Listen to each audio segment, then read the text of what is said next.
Hello everybody, this is Stephen Whitfield with Drilling Contractor here at the 2024 IADC SPE International Drilling Conference and Exhibition in Galveston, Texas. And with me right now is a man who presented a paper he co-authored for this conference, John Wardt. He's going to be speaking to us about that paper, which sort of covers the efforts to define autonomous behavior in the taxonomy of drilling automation systems. He's going to go a little bit into that. Hear a lot of great insight here today. So John, thank you so much for joining me. Thank you. So I think the first question would be just sort of what drove these efforts, to sort of have this definition. What sort of drove it?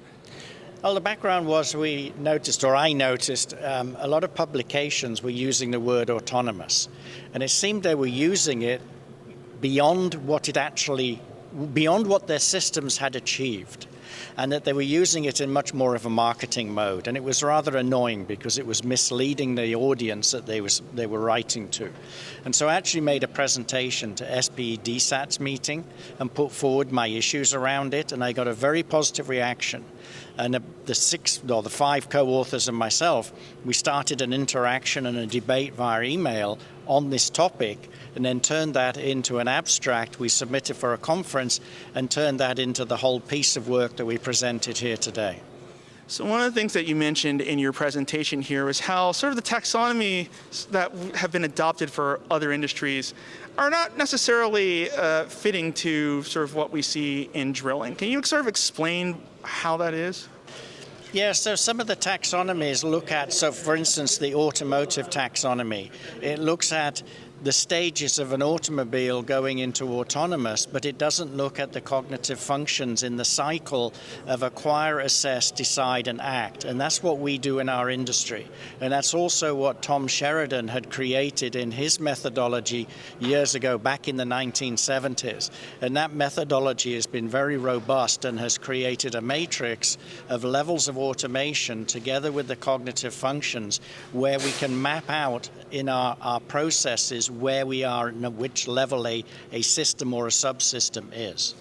So let me ask you about some of the traits that you capture for drilling within this sort of new definition here. I mean, you're talking about how we need to sort of capture certain things that are drilling specific. What are some of those things? Well, so we looked first at these other methods of defining autonomy or other environments in which it's defined. So unmanned systems, and there's a number of different ones, and then the social, and then the control systems.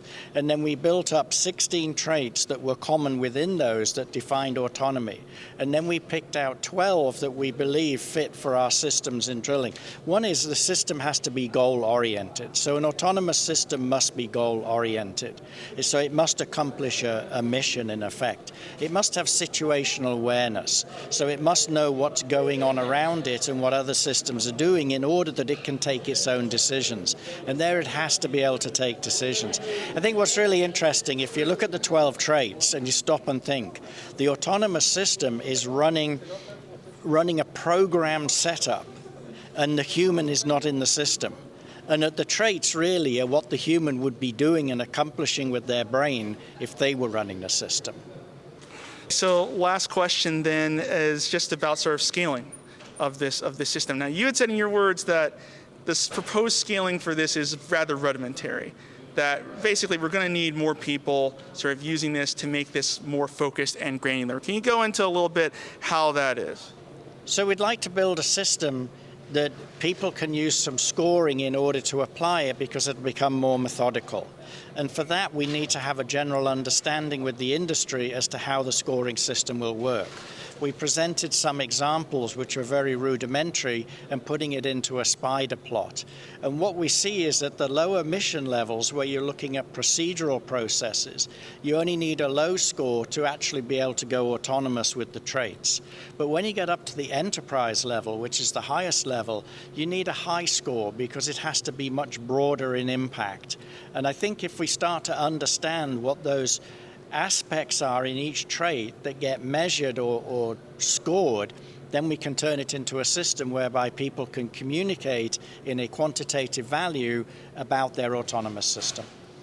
Well, John, thank you for letting us know a little bit more about these efforts with this taxonomy. And, as automation becomes more and more prevalent in the oil field, this is going to be pretty important. So thanks again. Well, thank you very much for interviewing me, Stephen.